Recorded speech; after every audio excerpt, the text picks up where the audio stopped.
Hey everybody, real quick video here before you get started on your Edgenuity quiz today.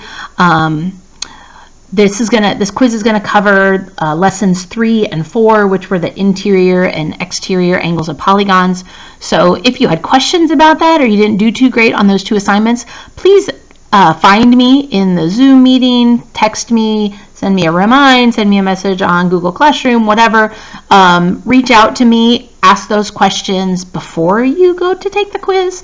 Our goal is to get, or your goal is to get 70% or higher on the quiz, and you'll have 3 chances to get that grade. So if you don't pass the first time, then you'll have an opportunity to go back and do it again. Please make sure that you do some sort of remediation before you just jump into taking that quiz a second time or a third time, whether it be going back and watching the videos again, going through the assignments again, or even using the video lesson in Edgenuity. That would be a good route.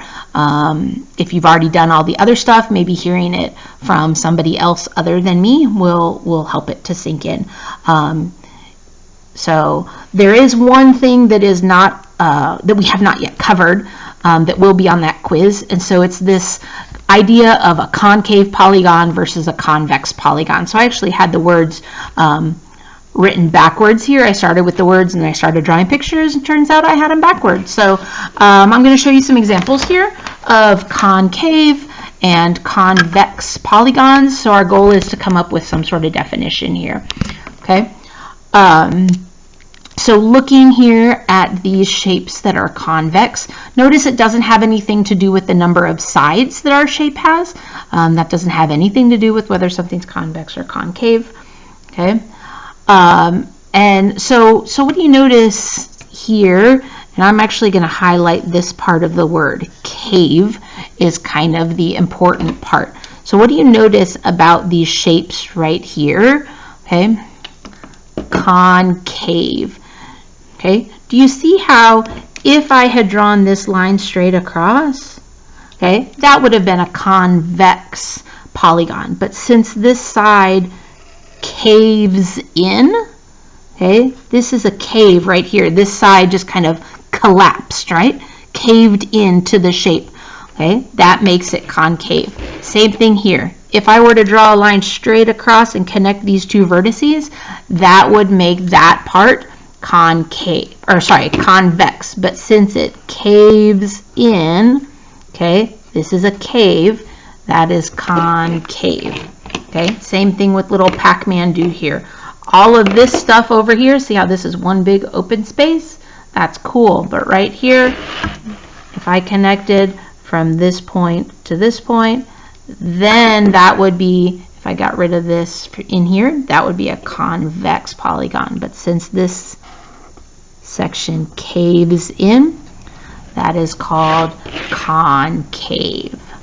Okay, so notice here in our convex polygons, this is like one big open space, right?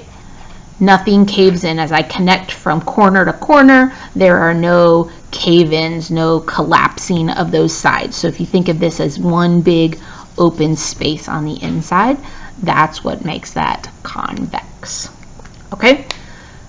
So obviously not a technical definition, but something that you can look at. If you want to go ahead and Google that and look it up and write down definitions, you are more than welcome. For my overachiever students, I am not going to do that at this point. So you just need to be able to recognize concave, caves in, convex as one big open space.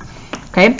All right, so if you have already gone through lessons 3 and 4 and done the assignments and feel confident about that, make sure you have your formulas for that. Make sure you have paper and pencil and stuff to write on. If you get going and you're like, oh, I'm not quite sure I'm doing this right, please stop and find me, whether it's through one of the Zoom meetings or text or remind or Google Classroom, whatever. Okay. I really appreciate you continuing to work and us working through this new learning strategies together, stuff that we're going through. Okay, I love you, I miss you, I'm sending y'all hugs. Best of luck on your quiz today. Okay, y'all have a great weekend. Love you, bye.